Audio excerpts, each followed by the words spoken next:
$5 trillion Cold War hoax was exposed by Norman Podhoretz, who's one of the big Zionist propagandists in the United States.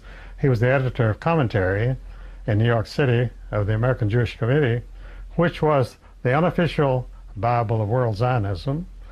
Commentary carried very serious articles by respected writers on economic and political things. It was like the Foreign Relations, Council on Foreign Relations publication, Foreign Affairs. These were the Bibles of people in the State Department and in Congress to read it. They had to read these articles to know what was to do. And that's how they got their instructions. And so anyway, Norman Podhoretz published his autobiography a few years after the Cold War, and he stated in his autobiography, which was for the elite, of course, the average person would never read it, he stated quite frankly that the only purpose of the Cold War was to arm Israel to fight the Arab nations.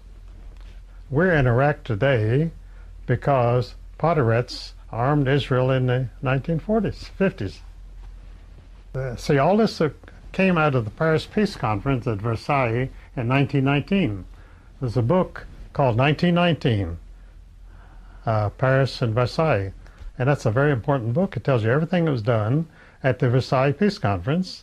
And one of the main things was a very vigorous Zionist conference at the World Peace Conference in 1919. And the Zionists got everything they wanted, including Woodrow Wilson, who was a very ardent Zionist himself. So he put Brandeis, who was the head of the World Zionist Organization, which was a very powerful position, he put him on the Supreme Court of the United States. And that's when Wilson put Brandeis on the Supreme Court, that is when the Supreme Court became the operating instrument of the world conspiracy right there.